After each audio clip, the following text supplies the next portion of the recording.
All right, we're back with the Communication Toolbox. Today is episode 4, where we will begin to discuss crystal clear message sending. Now, of course, everybody wants to be fully understood and really known. And when our messages are being sent out and it seems like other people just aren't quite getting us, that's quite painful.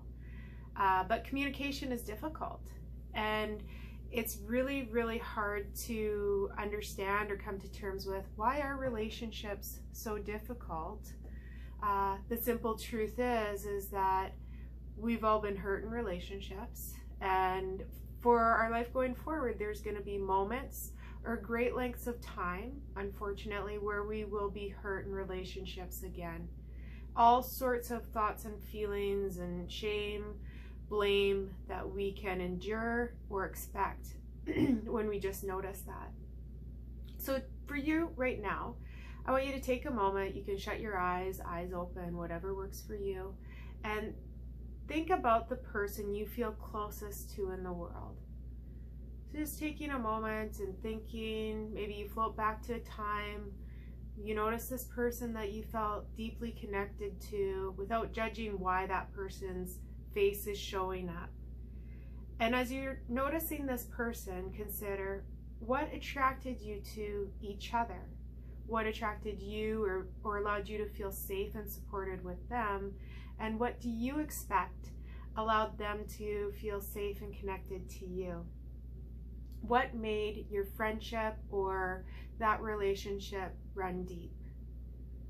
So for many of us, we might hold in our mind some type of caregiver, a teacher, a grandparent, parent, maybe our first love or our current partner, maybe even a child. Now that's a little complicated, but without judging it, just noticing, what is it about this relationship dynamic that I feel like I could be fully known?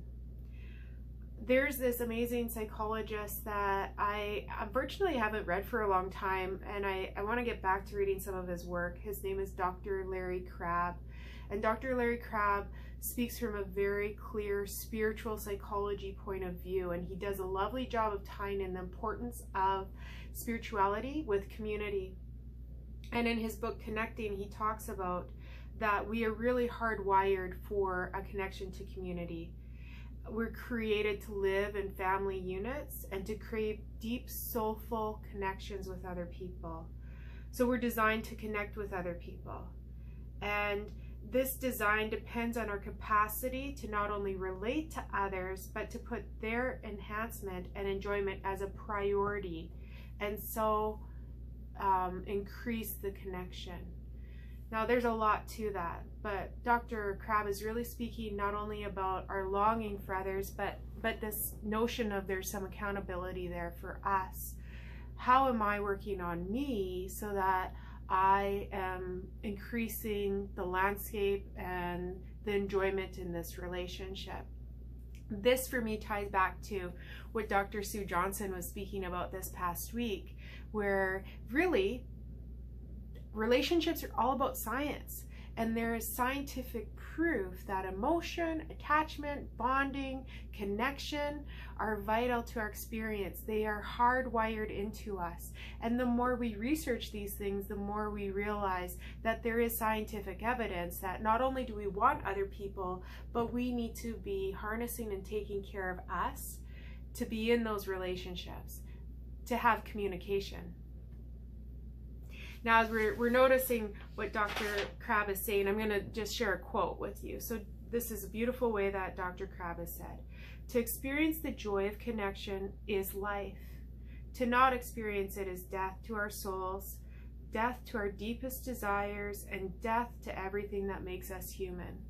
That sounds really dramatic, but the truth about connection and community is we see attachment in terms of life and death.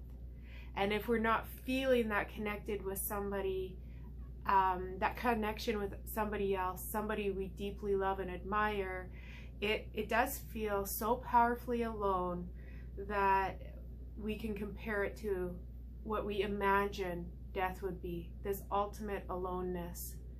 And if you've ever had a relationship end, or you've just been in a long-term toxic relationship, you can really understand that comparison between the aloneness in a broken relationship and how people can say, man, that just feels like dying. I'm dying inside. It's a thing we say. Now, all this does tie back to crystal clear communication in that in order for us to give explicit messages outward, we need to be harnessing what is going on inside. And relationships are really about not give and take.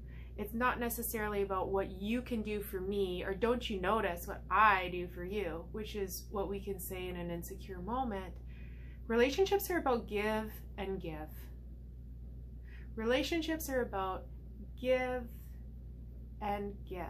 There's a reciprocity there. There's a mutuality there. Again, it's different between parent-child, but in a shoulder-to-shoulder relationship, we really need to learn to understand what is this give and give.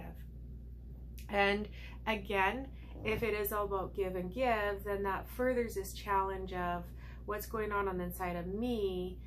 And if I can understand this more, then I can find a method to be understood more clearly, hopefully. Dr. Gary Smalley says, I change me and you change you. So there's this reallocation of focus. Wow, I want to be more connected with other people. It really starts inside of me. What's going on inside of here?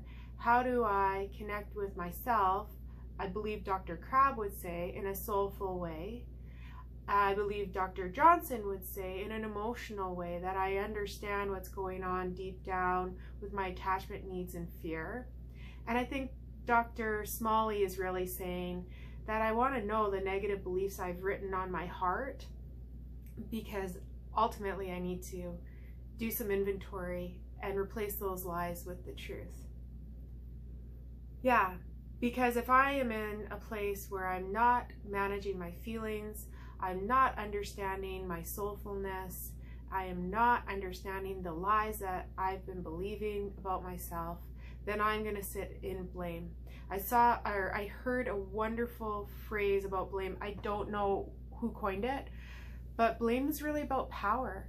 When I feel loss of control, I feel afraid, blame is a way for me to feel powerful. And that is a detriment to our relationships. That stops the clear messaging from being sent or received by other people. Yeah, so tying this all together, and this fits with so many things that we've talked about, is the beginning of clear communication is understanding that cognitive behavioral definition of our behavior, our thinking, and our feeling all linked together. So whether you view that from an emotionally focused point of view, or a deeply spiritual point of view, or a reframing point of view, deep down it's like I am an emotional, cognitive, and behavioral person. And there are many ways to look at that, but ultimately, look at it. I just need to look at me. If I want other people to see me, I need to see me first. All right, you guys, there's going to be more to this crystal clear communication, but we've started. So we'll see you next time. Bye-bye.